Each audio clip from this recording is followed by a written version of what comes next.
Welcome back to a walk through the tarot. The Fool has arrived at card 17, the Star, an archetype of healing and renewal. In the previous video, the Fool encountered the Tower where he faced the disruption of self and survived. Now the Tower has been left behind and, after the darkness of the previous cards, here is light. The Star represents an experience of integration where binary oppositions have been made whole. Everything is combined into one single unity, and the reality of the Star is beautiful. We're going to look at the background to this card, explore its symbols, and examine the messages it has for the Fool as he continues with his journey. Early tarots included different approaches to the Star card. There are several versions of the Visconti Sforza tarot. The Carriel Visconti from the 15th century shows the virtue of hope, and the anchor suggests the kneeling woman may be praying for someone at sea. The Pierpont Morgan Visconti Sforza deck has a woman holding up an 8-pointed star. She's clothed, whereas the mass-produced Budapest tarot, also from this time, shows a naked woman holding up a star with 12 points, maybe one for each month of the year.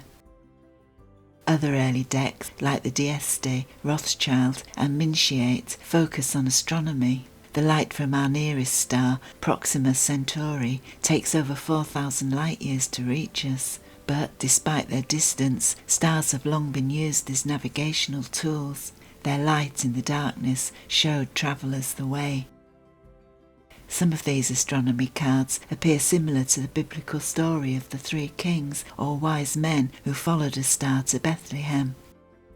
This design can also be seen in the Caitlin Jeffrey tarot from the mid-1500s, and the theme continued as tarot moved across Europe. It arrived in France in the 17th century, where stargazers can be seen in the Mitelli, the Jacques Viviel and the Parisian decks. The first depiction of a woman pouring water comes from an uncut sheet named Carriel after the collector and museum that holds it. Dated to the mid-1400s, the image didn't emerge again until the Marseillaise-style tarot developed in France from the mid-1600s. When the French occultist adopted tarot in the 18th century, Antoine Court de Gebelin identified the star as the ancient Egyptian goddess Isis, who was associated with the dog star or Sirius. He claimed it embodied the River Nile with its annual floods, which enabled the fertility of the land. De Gebelin believed tarot was a repository of the ancient Egyptian Book of Thoth, and the 7 smaller stars of the card represented the 7 classical planets first identified in ancient Babylonia. A century later, the occultist Eliphas Levi linked the star to the Jewish philosophical system known as Kabbalah. This has 22 paths, which Levi aligned with the 22 cards of the major arcana, as well as the 22 letters of the Hebrew alphabet. For Levi, the star represented astral light, a cosmic concept shaped by individual will, which could harness universal energy through the conscious and balanced activity of pouring water. Oswald Wirth was influenced by the work of both de Gebelin and Levi. He saw the star as a mechanism for connecting the individual to the divine via the wisdom of Egyptian god Thoth.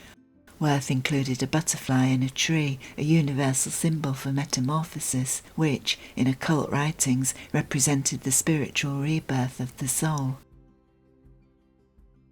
In the early 20th century, Arthur Waite and Pamela Coleman Smith aligned the star with the Hermetic Order of the Golden Dawn, a mystical society they both belonged to. For Waite, the card emphasised universal truth and cosmic energy, visually shown by water being poured into the pool, as well as onto the land, where it splits into 5 rivulets. The woman is still naked, while in the tree is an ibis, long considered to be sacred, and Waite retained 1 large star surrounded by 7 smaller ones. It's another card full of symbols, so let's take a closer look at them. The naked woman is a symbol for eternal youth and beauty. neither vulnerable nor sexual, but authentic and without shame. She is the divine spark made visible. Some say the star represents the axis mundi, Latin for world axis or centre of the world, because her navel is almost in the centre of the card. Finding her lies at the heart of all that matters on a spiritual level. She's pouring the water of life, symbolising the nourishment of both spiritual and material existence and their integration. The ritual of pouring can be interpreted as connection between opposites, in this case land and water. The 5 rivulets may stand for the 5 senses of touch, sight, taste, smell and sound, or the elements of earth, air, fire and water, all contained within the 5th element of ether, and adding the rivulets to the streams from the jugs adds up to 7, a number symbolising divine order and spiritual completeness. The stars are all octograms with 8 points. Some call the largest star the Northern Star, Polaris, while the 7 smaller ones could be the Pleiades or 7 Sisters. This constellation has long been used for navigation, while in some cultures its appearance marked the agricultural cycles, such as time to plant and to harvest. The tree in the background might be the archetypal tree of life, which has appeared across history as a symbol for personal inner growth. The ibis represents Thoth, the god of knowledge and wisdom in ancient Egypt, but some say it's a phoenix, which stands for regeneration and eternal life. All the symbols on this card connect to balance and spiritual awareness. The star itself is an archetype for alignment and integration, so let's take a closer look at the messages it might have for the Fool. Like a sailor following the constellations in the night sky, the star is the inner light which will guide the Fool towards direct experience of his inner divinity. The card represents a culmination of all that has gone before during his journey through the cards. At the end of row 2, the Temperance Angel followed the crisis of the Death card, and the Fool recognises the symbolism of water being poured in the star is similar to the water being poured by Temperance, who stood for balance between opposing forces, such as conscious and subconscious, or material and spiritual. The star is showing the Fool the experience of how this reality feels. It's the card of healing. After the disruption of the Devil and the Tower cards, she is a reminder of whatever the Fool has been through, his inner essence will remain strong and bright, burning within. He might lose sight of his optimism or ambition, and there will be times when life continues to feel difficult, but this will always be temporary because the light inside is eternal, and he is recognising this for the first time.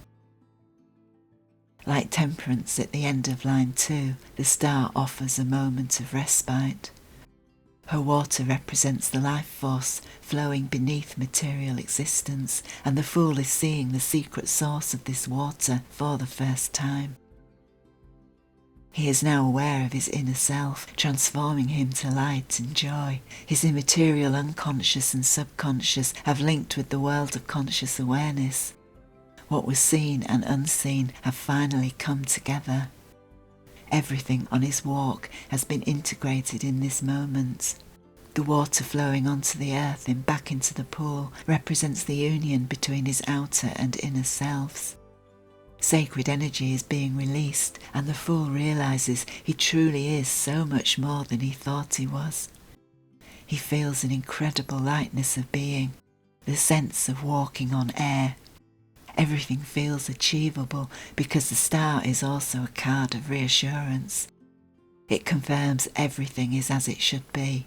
The Fool is exactly where he needs to be. He always has been, but it was hidden.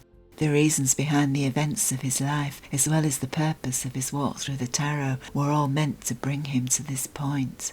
He lets go and surrenders. Much as he might want to, the Fool can't stay. He has to return, and he doesn't know how this new learning will transfer to the material world. The The star has given him faith that it will, but hasn't shown him the way. The next card the Fool will meet is the Moon. There's no direct path back to his conscious self, but the Moon will help him translate this new energy into forms he can take with him once the journey is complete. So join us for the next step on a walk through the tarot.